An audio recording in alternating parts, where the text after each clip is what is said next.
Assembly में nursery class का माहौल। हुकूमती और अपोजिशन अरकान गंदे बच्चों की तरह एक दूसरे पर कीचड़ उछालते रहे। पीपुल्स पार्टी अरकान का नशिस्तों पर खड़े होकर एहतजाज। लड़ाई करनी है तो आ जाएं। नवीद कमर का अली जैदी को चैलेंज, गुस्से में कोट भी उतार दिया।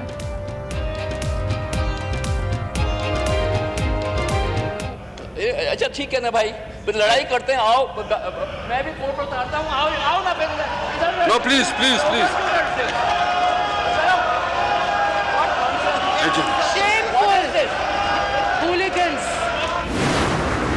उज़ैर बलोच का खानदान शुरू से पीपल्स पार्टी के साथ था और on the instructions of the PP leadership उसने क्राइम्स किए और इंस्ट्रक्शन किसने दिए? With these people supported Uzair Baloch with arms and finances on the directions of one Asif Ali Zardari.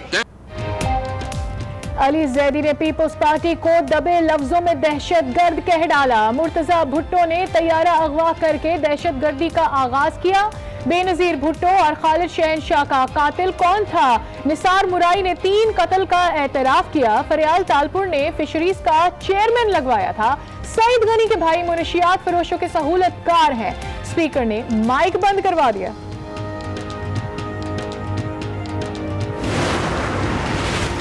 इंसान को औकात से ज्यादा मिल जाए तो ऐसा ही होता है। अब्दुल कादिर पटेल का अली जैदी को जवाब। ऐवान में सीता वाइट का जिक्र छेड़ दिया। ऐवान में शोर शराबा। स्पीकर ने पीपी रहनुमा का माइक बंद कर दिया। ऑपोजिशन का वॉकआउट।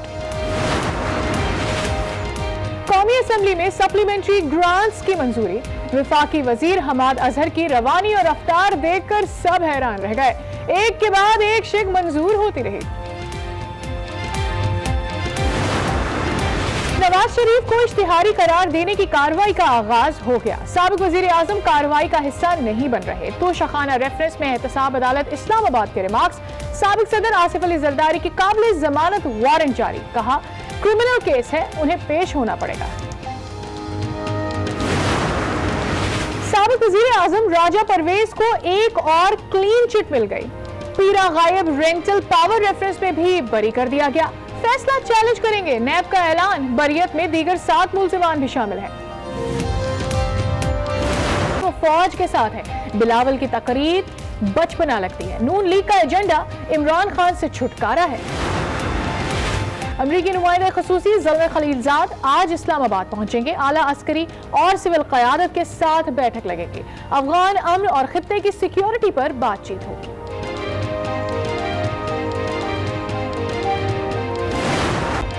मुल्क में कोरोना की मौलिक वार जारी। 24 घंटे में 118 अफराद चल बसे। अमवात 4304 हो गई। 2846 केसेस रिपोर्ट हुए। तादाद 2,09,337 हो गई।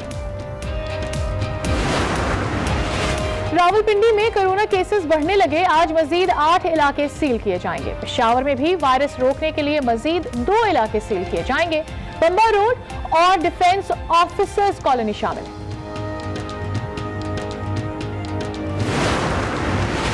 खैबर पख्तूनख्वा में पोलियो का एक और केस सामने आ गया। 3.5 साल के बच्चे में वायरस की तस्दीक हुई। ताल्लुक जनूबी वज़ीरिस्तान की तहसील शगई से है। मुल्क में पोलियो मुतासरीन की तादाद अब 50 हो गई है। तमाम खबरों के साथ मैं हूं सादिया सैमसन। करते हैं बुलेटिन का बाकायदा आगाज। सबसे पहले बात करें कौमी असेंबली के इजलास में होने वाली हंगामा आराई की। कौमी असेंबली मछली बाजार का माहौल पेश करने लगा। हुकूमती और अपोजिशन अरकान एक दूसरे पर तंज के निश्तर बरसाते रहे। वफाकी वजीर अली जैदी ने पीपुल्स पार्टी पर इल्जामात की बौछार कर दी। नवीद कमर भी जज्बाती हो गए। चैलेंज किया, लड़ाई करनी है तो आ जाएं। गुस्से में अपना जैकेट भी उतार दिया। नवीद कमर स्पीकर कौमी असेंबली के डाइस के सामने पहुंच गए। पीपुल्स पार्टी अरकान ने नशिस्तों पर खड़े होकर एहतजाज किया। अपोजिशन ने इजलास का बॉयकॉट कर दिया। These people supported Uzair Baloch with arms and finances on the directions of one Asif Ali Zardari. Nisar मुराई साहब, उज़ैर ये इसका माइक बंद करें साहब। ये इस हाउस का कोई इज्जत बढ़ा रहे हैं हम या? अच्छा ठीक है ना भाई, फिर लड़ाई करते हैं, आओ मैं भी कोट उतारता हूँ, आओ ना फिर। No please please please. Shameful hooligans. हौसला आना चाहिए जी। मौलवी साहब इस तरह ना करें जी।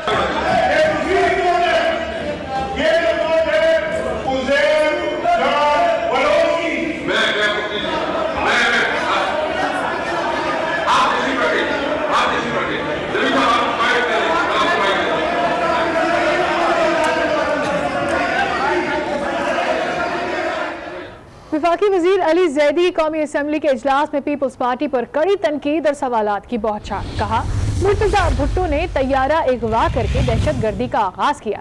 बेनजीर भुट्टो और खालिद शहनशाह का कातिल कौन था? निसार मुराई ने 3 कत्ल का एतराफ किया। उन्हें फरियाल तालपुर ने फिशरीज का चेयरमैन लगवाया था। सईद गनी का भाई मुनशियात फरोशों के सहूलतकार हैं। इस मुल्क में दहशतगर्दी लाया कौन? 1981 में PIA का जहाज अल जुल्फिकार तंजीम में सलामुल्लाह टीपू जो कि PSF का वर्कर था, कैसे अगवा करके अफगानिस्तान लेके गया? वो दहशतगर्दी नहीं थी? खालिद शहनशाह का मर्डर किसने किया? बिलाल शेख का मर्डर किसने किया? मुर्तजा भुट्टो की बेटी क्या कहती है? बेनजीर भुट्टो शहीद का कातिल कौन था? चेयरमैन साहब जो मुझे करप्ट कह रहे थे, यहां खड़े होके, ये उनके फाइनेंशियल्स हैं जो इलेक्शन कमीशन में उन्होंने जमा कराए हैं। 1.5 अरब रुपए के असासे डिक्लेयर किए उन्होंने। Detailed report on criminals, drug peddlers and sellers of Chanesar Goth Mahmudabad. उसकी लिस्ट में जो नाम है वो लिखा है Farhan Gani, he is facilitator of drug peddlers, और सईद गनी का भाई है doctor Nisar Ahmad Jan, also known as Nisar Morai, on the recommendations of Faryal Talpur. Nisar Morai was appointed as fisheries chairman. Nisar Morai ने 3 murders accept किए। ज़हर बलोच का खानदान शुरू से पीपल्स पार्टी के साथ था और on the instructions of the PP leadership उसने क्राइम्स किए। और इंस्ट्रक्शन किसने दिए? मैं नहीं कह रहा, खुदा की कसम ये JIT कह रही है। कादिर पटेल साहब बजट पे तकरीर कर रहे थे थोड़ी देर पहले, सेनेटर यूसुफ बलोच साहब, निसार मुराई साहब, ओएस मुजफ्फर टप्पी साहब, with these people supported Uzair Baloch with arms and finances on the directions of one Asif Ali Zardari. उम्मीद की किरण छीन ली गई थी। इमरान खान ने वो उम्मीद की किरण वापस लौटाई। वफाकी वजीर अली जैदी ने कौमी असम्बली में वजीर आजम की तारीफों के पुल बांध दिए। कहा, दुआ है मेरा बेटा बड़ा होकर मेरे लीडर जैसे काम करे। इमरान खान पर फिल्में बनने पर फख्र होता है। हलाल खाता हूं और अपने घर वालों को हलाल खिलाता हूं। जो इंपॉर्टेंट चीज प्राइम मिनिस्टर इमरान खान ने इस कौम को दी, जो इन्होंने लूट ली थी अपने 2 दिहाई की हुकूमतों में, वो थी उम्मीद की किरण। हमने इस कौम को उम्मीद की किरण दी और हुकूमत में आने के बाद जो ख्वाब था उसको रियलिटी में कन्वर्ट करेंगे। हमें खान साहब ने क्या सिखाया? स्पीकर साहब, राइट और लेफ्ट की पॉलिटिक्स नहीं, राइट और रॉन्ग की पॉलिटिक्स। स्पीकर साहब, वहां तो रॉन्ग नंबर लग गया है और रोज लगता है। बड़ी मूवीज बनी है इमरान खान साहब के ऊपर।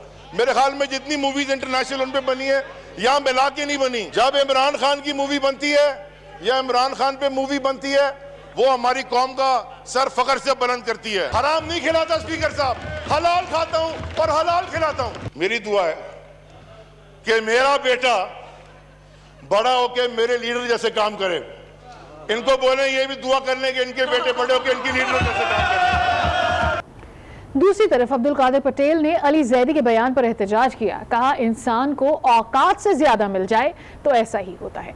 अब्दुल कादिर पटेल ने ऐवान में सीता वाइट केस का भी जिक्र छेड़ दिया। स्पीकर कौमी असम्बली ने अब्दुल कादिर पटेल का माइक बंद कर दिया। इंसान को उसकी औकात अताउल्लाह से साहब बड़ा तशरीफ होता रखें, मिल प्लीज। जाए तशरीफ रखे प्लीज। तो उसको अपने आप तशरीफ को रखें, संभाला प्लीज। नहीं जाता। Sir, Thank you। Sita white case का जिक्र करते हैं सबसे पहले। इस तरह गलत बात नहीं करेंगे।